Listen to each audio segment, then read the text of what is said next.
I would like to introduce a very special friend of Cooper Hewitt, and especially of Cooper Hewitt teen programs, which is Design Directions. Tim Gunn, who's been coming every year, okay, to this program, is here today to talk to you about design. So I want to welcome him with open arms again to the stage. Thank you, Madeline.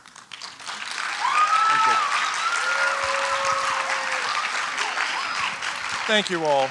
And then I'll join him, okay, for a little Q&A. So you guys will have a chance to ask some questions to Tim Gunn directly. So if you can please, we have mics, so if you can line up for questioning. We have 2 mics. See where the exit signs are here in the corners? You see it here and there. So if you can line up for that, that'll be great. We'll take a couple of questions from you, and I'll just moderate. So I really want you to come up with good questions, okay? And don't think that there are any questions you can't ask. You can ask anything. I can't guarantee that I can answer it, but you can certainly ask it. All right? So I just want to talk to you fairly... Do you want to say anything else? I'm sorry. I just want to say one thing, okay? Actually, 3, sorry. 3. I just want to say that although a lot of you know, okay, Tim Gunn from Project Runway, which is on Lifetime, yes, right? Now it is. It's on Lifetime now, so don't miss it. And we'll continue to be on Lifetime. And we'll continue to be on, he will continue to be on Lifetime. So don't miss it. I also want to mention that he's the author of a book, Tim Gunn, A Guide to Quality, Taste, and Style. Did I say that correctly? Yes, you did, and there will be a new book coming out in September. So be on the lookout for that, okay? And now the comic book, we didn't have one for every single one of you, but it's available for you as well, okay? So without further ado, I want to give another warm welcome to Mr. Tim Gunn. Thank you. Thank you, Madeline. Thank you.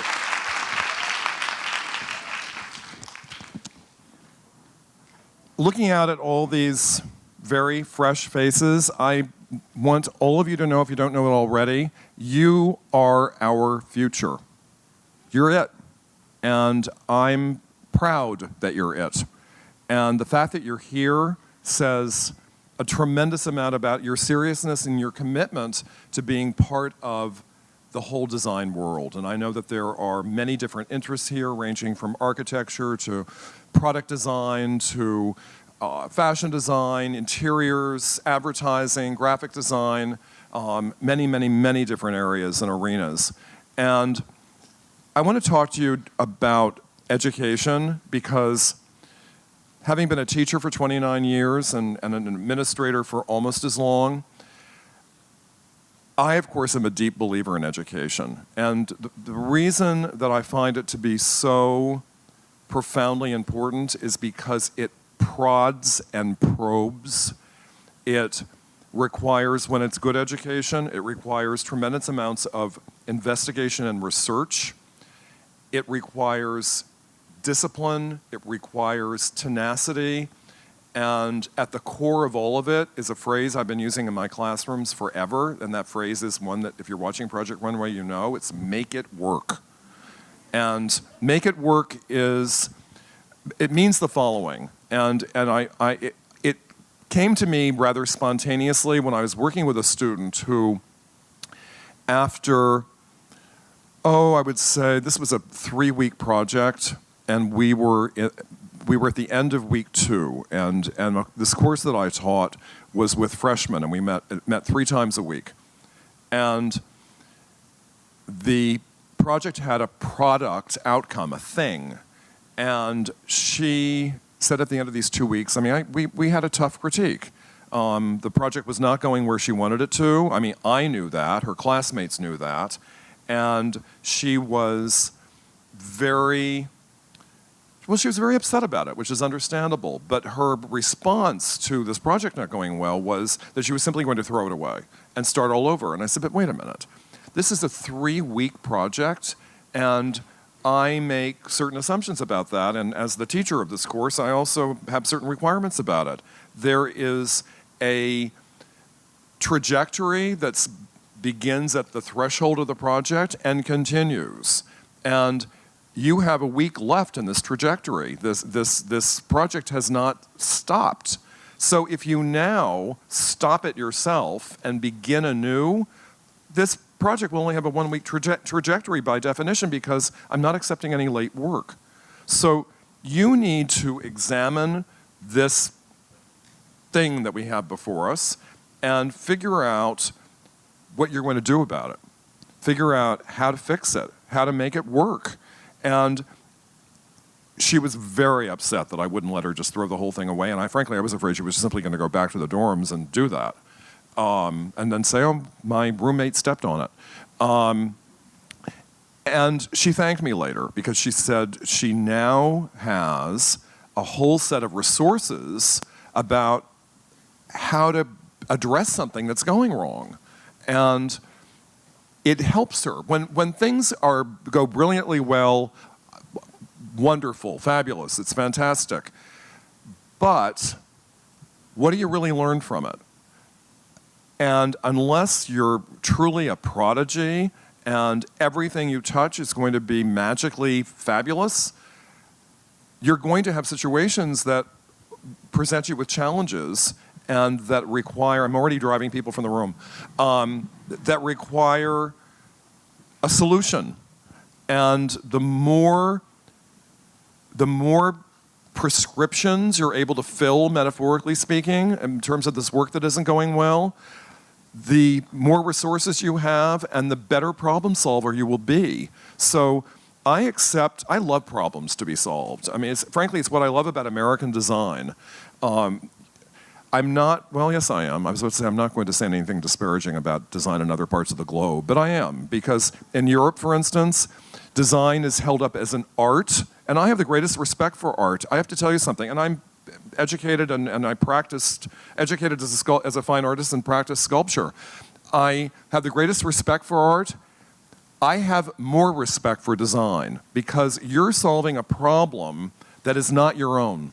When you're a fine artist as a sculptor, I established the problem that I was solving, and I was responsible for the problem and the solution.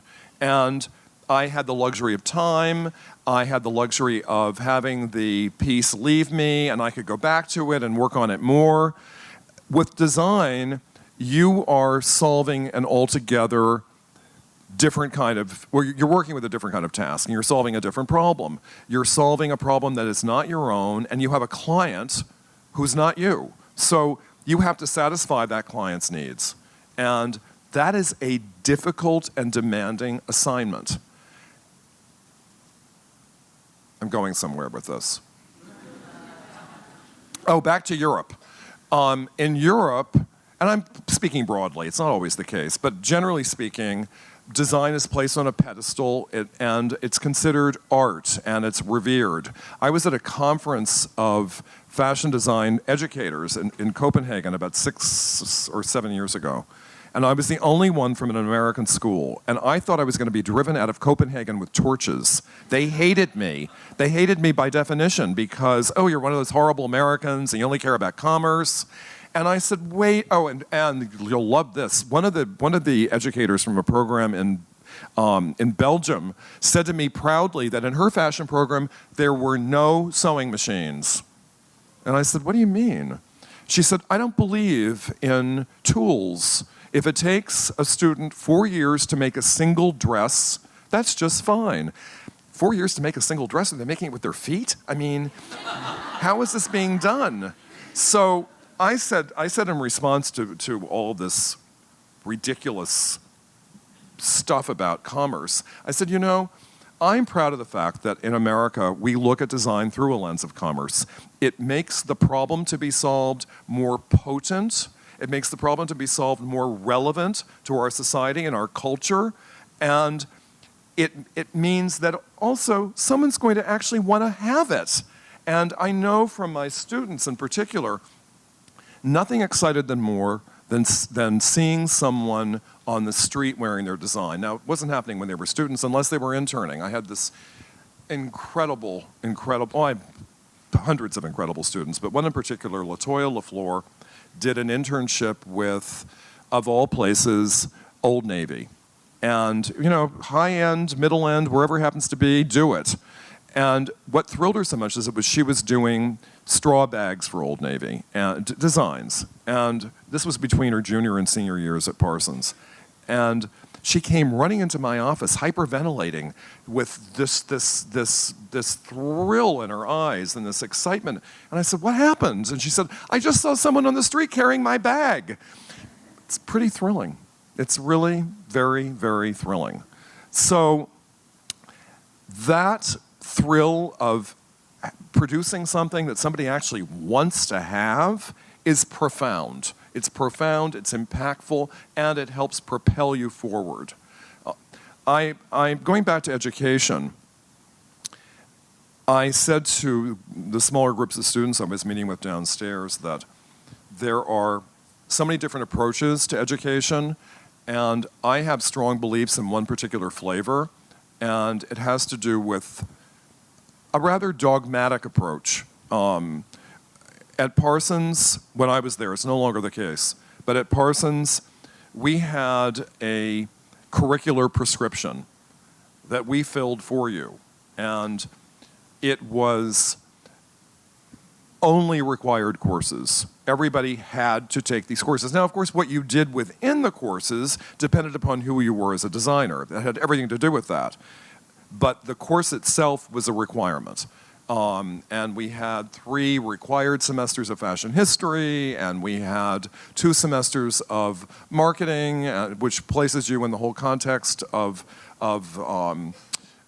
editorial and retail, and how does your work get out in the world? I mean, it's a huge collaboration. And we had separate courses in concept development versus execution, versus materials and methods. Because when I arrived at Parsons as the chair of the program, well, initially I wasn't the chair. Initially I was there with an associate dean's hat on, trying to fix something that was broken.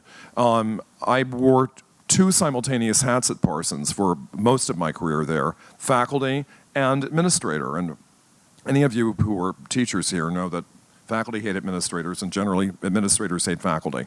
So I was both. So I was loving and hating myself. But I was sent, as associate dean, and Caroline Payson knows this, I was kind of a Mr. Fix-It.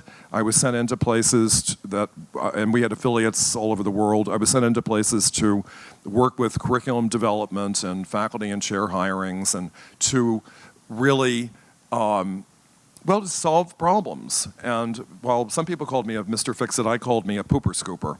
So I was sent up to do pooper scooping in the Department of Fashion Design because we had a crisis in leadership, and the crisis revealed that the curriculum had remained unchanged for 50 years.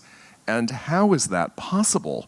And I'll tell you how, because the program was so famous because of the huge success of the graduates that everyone felt that this curriculum couldn't be touched. And I'll have to say, for the first 30 years of the curriculum, from 1948 through 1978, I think it had a tremendous amount of relevance because the curriculum was really about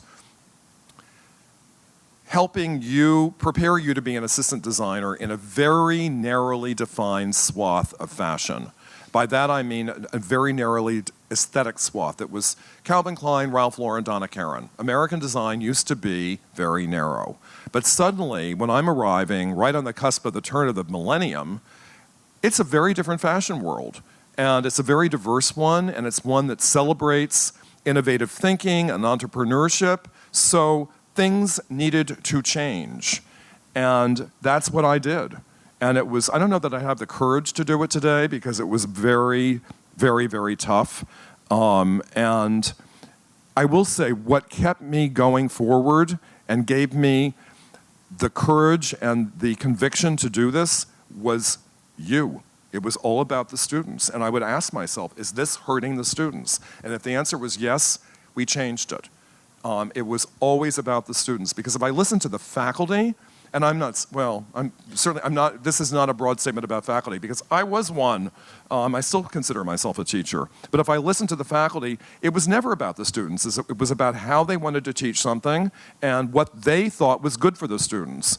But if it wasn't benefiting them in terms of how they could apply it to the real world, what difference does it really make? So as you're looking at programs, as you're considering life after high school, you really need to think about many, many, many different dimensions of this experience. And I also want to say, keep in mind, you're not marrying the school. I mean, it's not the case that if you choose school X and X school chooses you, that suddenly you're committed to being there for 4 years. You may step into it and find out it's not for you. And I have to tell you, I'm someone who spent from age 5 until age 20 searching for the right academic environment, being very unhappy, which is it's ironic that I became a teacher considering I hated school so much. But I was always looking for a place where I won't even say happy, I wanted to be a content student. And you need to be looking at the environment in which you be learning. You need to be considering who the other students are and whether you're going to feel pushed and motivated and feel competitive with them, and competitive is a good thing, and whether you'll feel content in this environment. And keep in mind too, and this is my belief in education, it's my belief about working with people who are fashion challenged, which I do a lot of. I can only give you I will only give you so much. I could give you everything. You could be like a little bird in a nest and I could just keep dropping worms in your mouth. But I want you to do the heavy lifting. I would say this to my students all the time. I could sit here and lecture you about Chanel. I'm not going to do that. You are going to do investigation and research over the next week, and you're going to come back and you're going to tell each other about it. About her and about her incredible influence on 20th century design, not just fashion, but how we even think about lifestyle. Very, very, very important. And when you also educationally, I know this is probably so boring, a third of you are already asleep. All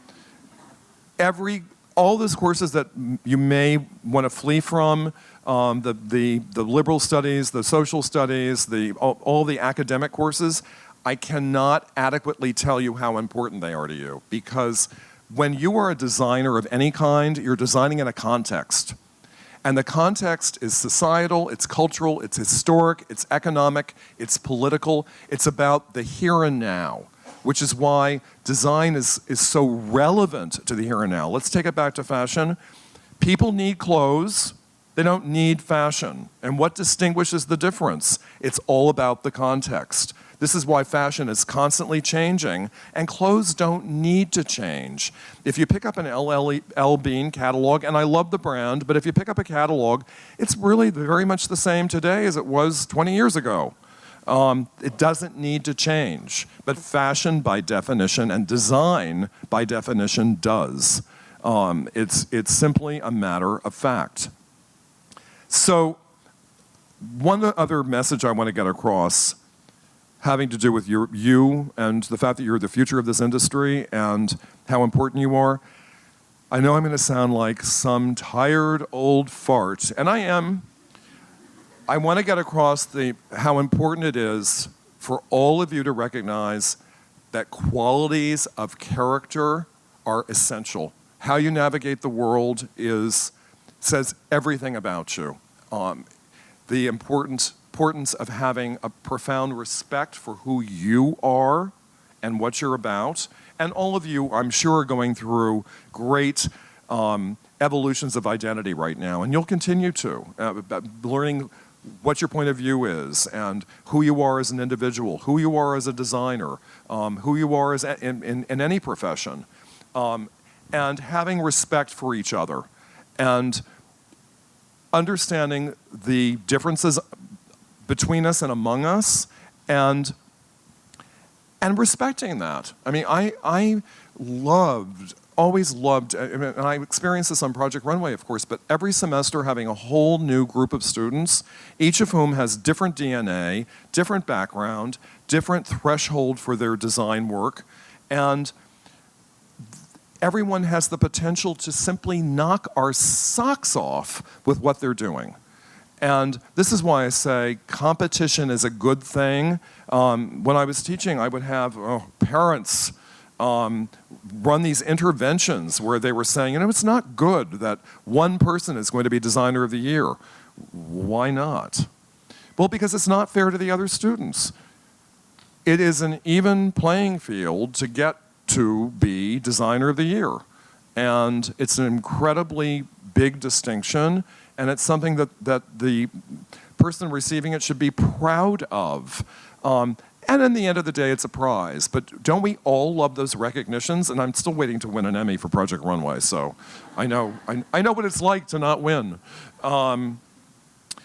So qualities of character are really fantastic. Do you all know who Fern Malice is? She's the used to be the head of 7th on 6th, and she's now at IMG as their vice president for fashion.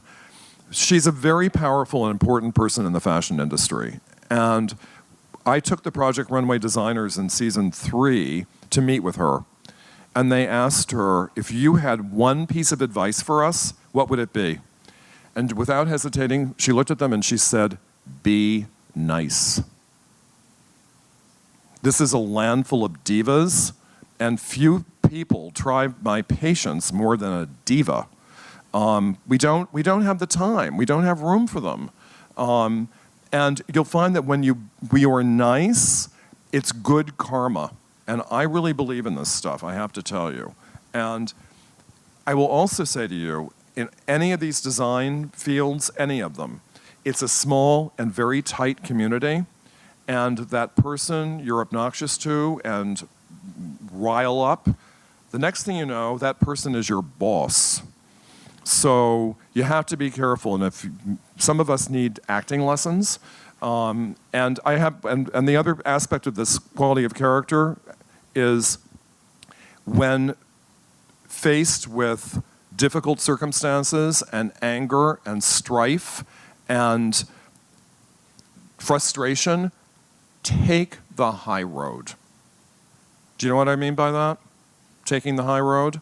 If someone shoves you on the subway and you want to shove them back, don't. Just let it go. Let it go away. It's not worth the investment. It's not worth the Sturmendrang and the emotion. Take the high road. It's what I do, and it's been very useful for me, and I'm babbling like a lunatic. Come over, Madeline.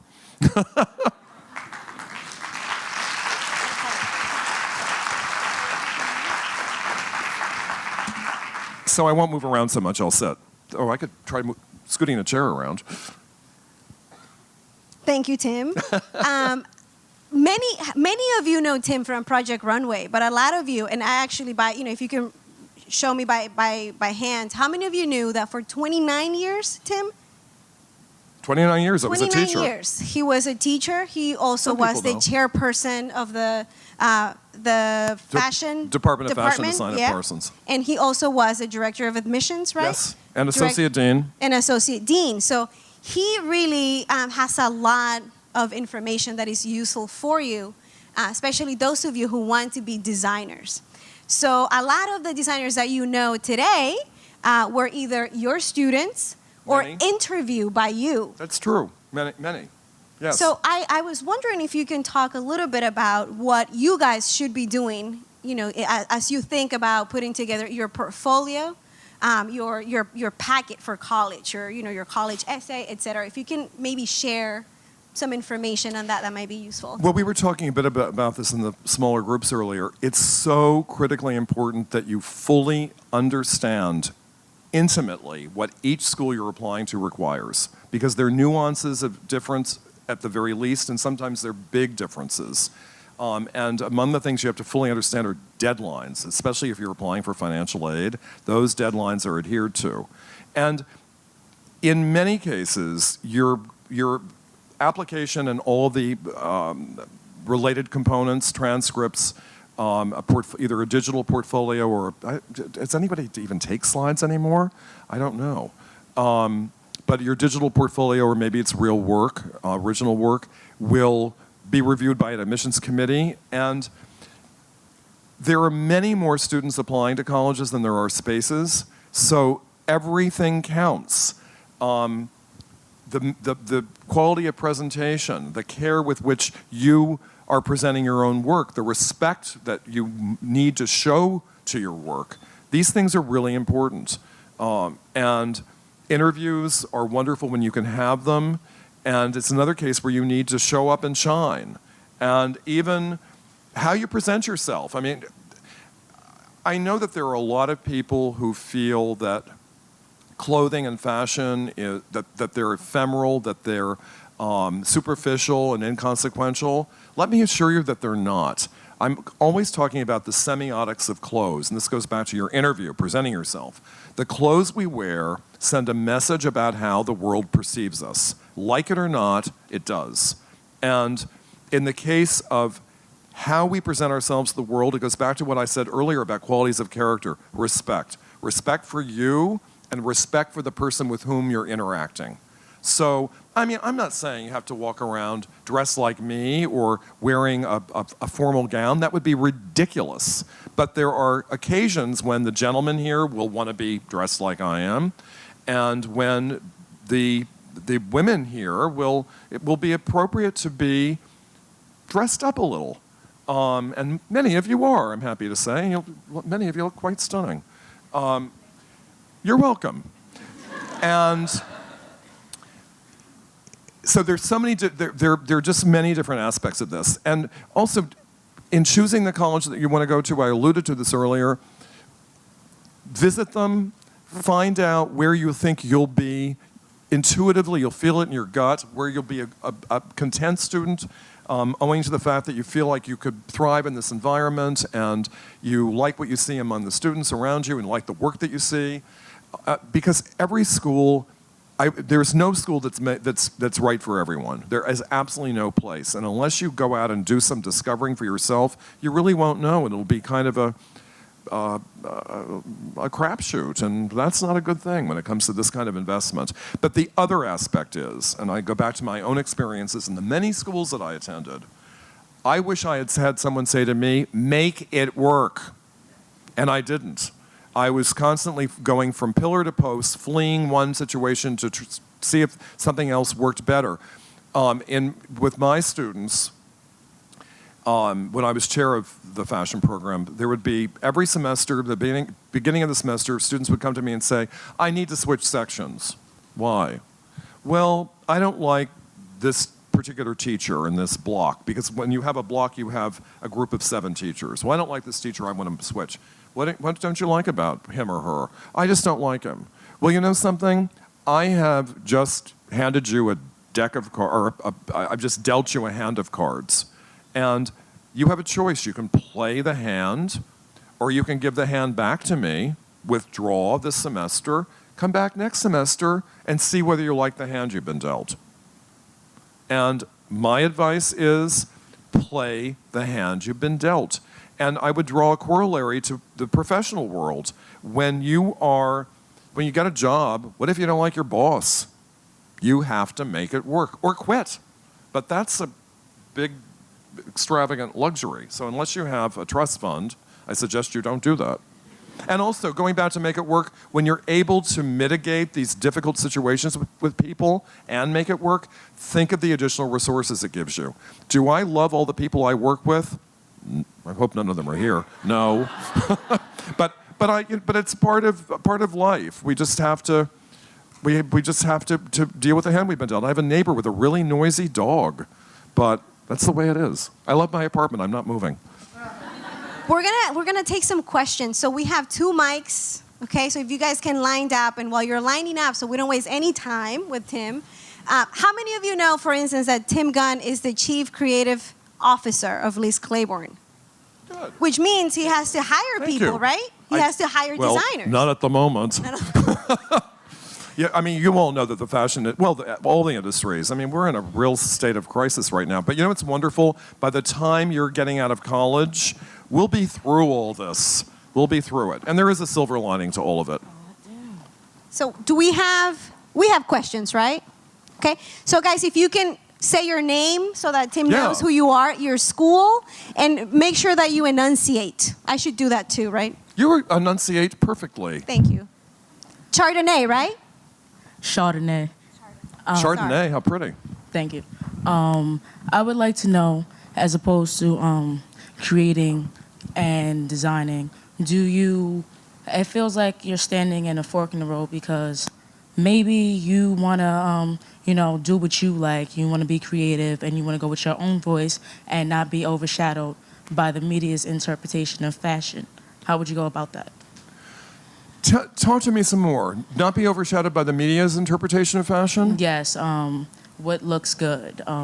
If you know you like to wear clothes with paint on them and you want to start that line, but you know the media says, "Oh, that looks sloppy. You look homeless." Well, there are a couple ways you can go about this. You can listen to your own voice and simply follow that vision of yours and ignore what's happening in the media. There's a designer I know very well who does this very successfully. Her name is Anna Sui. And Anna says, there are times when I will be the media darling. There are times when the media will be rather unkind to me, but I have to do what I have to do.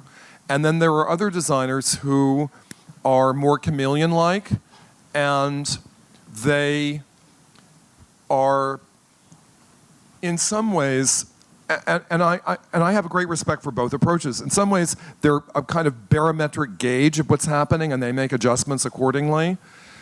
But I will also say, this is, and Anna's in a different position now, but this was true when she was had a much younger career. She's always been this way, and now she's very well established. It's so much harder to do when you're young and starting out because you've succumbed to these pressures. It's so much easier to ignore the media when you're an established brand because you're known for what you are and you have an audience and a constituency. But my advice to you, just to keep you on a consistent path, is to, well, listen to your own voice, but also when you're getting feedback, especially when it's from people you respect, if there's a consistent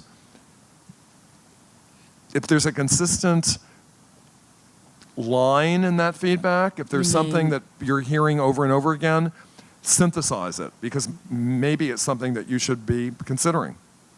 Does that help? Yes, it does. Good. Thank you. Thank you. Maybe Good question. maybe on this side this time. Hi. Hi, I'm Katina. So my question is, what would you think is the top 10 fashion colleges in the nation, like in the United States? The top 10 fashion colleges in this nation? Well, I mean, I'll go through a list of schools, and I don't mean to ignore anybody, but I mean, in this city, Parsons, FIT, Pratt,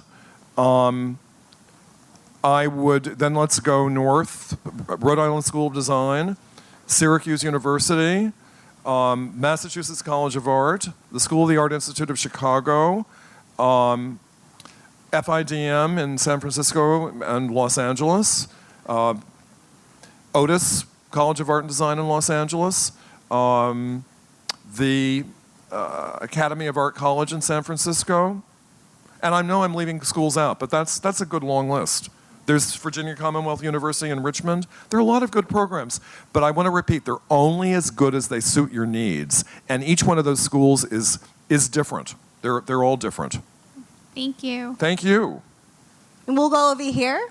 Okay. Hi. Hi, my name is Sarah. Hi, Sarah. And I just wanted to know, I know you've worked with designers before. I just want to know what kind of designers have you worked with and who were they like as people? Oh, I've worked with more designers than I can possibly list. And the range of design that they do is as diverse as the personalities.